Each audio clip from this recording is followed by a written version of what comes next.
आज का विषय है मस्त रहो थोड़ी सी पीकर। विषय अटपटा है, लेकिन ध्यान से सुने इसको। इसका मतलब है कि मस्त रहो मस्ताने होकर। मस्त रहो मस्ताने होकर, थोड़ी सी पीकर का अर्थ है बेफिक्र होकर मस्त रहो। जो मनुष्य बेफिक्र होकर अपना कर्तव्य निभाता है वही मस्त रह सकता है। पीकर यानी बेफिक्र होकर जीना ही जीना है। खुशी थोड़ी क्यों न हो, वह भी अच्छी है। खुमारी यदि किसी पर ज्ञान या भक्ति कर्म की थोड़ी सी चढ़ जाती है, फिर वह उतरती नहीं है। उसमें एक नया जीवन का फूल खिल जाता है। वह मस्त होकर अपने ज्ञान भक्ति व कर्म में लीन होकर मस्त रहता है। उसे भय चिंता फिक्र संदेह आदि नहीं घेर सकते।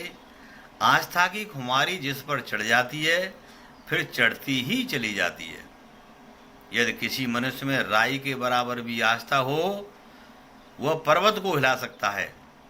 आस्था ईश्वर के प्रति हो या माता पिता या अपने सद्गुरु के प्रति या कर्म ज्ञान भक्ति के प्रति हो जाती है, तो वह आस्था से ही सफलता संभव है। एक आस्था से अनंत की प्राप्ति होती है। प्रेम की कुमारी जिस पर चढ़ी, उसे हर तरफ प्रेम का दीदार ही होता रहता है। नफरत घृणा बेमनस विरोध आरोप उसका कुछ भी बिगाड़ नहीं सकते। जो प्रेम पीकर मस्त रहता है उसमें करुणा दया श्रेष्ठता सादगी बंदगी पूजा निवेदन या समर्पण शरण शब्दों की खुमारी चढ़ जाती है। यही कर्तव्यनिष्ठ हो जाता है। उसके चेहरे पर उसकी चाल ढाल पर नया, उसके हाव भाव पर उसके नेत्रों पर और रोम रोम पर एक नई खिलावट आ जाती है। कभी ना मुरझाने वाली आस्था उसे लगनशील बनाकर मस्त रूप में ला देती है। संसार में सबसे बड़ी शक्ति है आत्मविश्वास। आत्मविश्वास यदि हो तो शब्द जैसा कहा जाता है वैसा ही जीवन में होने लग जाता है। थोड़ा सा भी विश्वास कारगर होता है। सफलता आत्मविश्वास से होती है। सफलता आत्मविश्वास से आती है। आत्मविश्वास ही विवेक को मूर्त रूप प्रदान करता है। जैसा हम सोचते हैं और वैसा ही होता है। आत्मविश्वास के अभाव में साधन वाला पुरुष भी हार जाता है।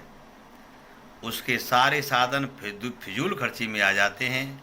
आत्मविश्वास के अभाव में वह मनुष्य अपने साधनों का सदुपयोग नहीं कर पाता है, क्योंकि उसे आस्था के अभाव में आलस्य व अकर्मण्यता घिर लेती है, जो मानव की महाशत्रु है। अतः हमको मस्त रहना चाहिए। जो भी काम ईश्वर ने हमें दिया है उसे ईश्वर की कृति समझ करके काम करना चाहिए। मस्ती में मस्त रहना चाहिए। नमस्कार।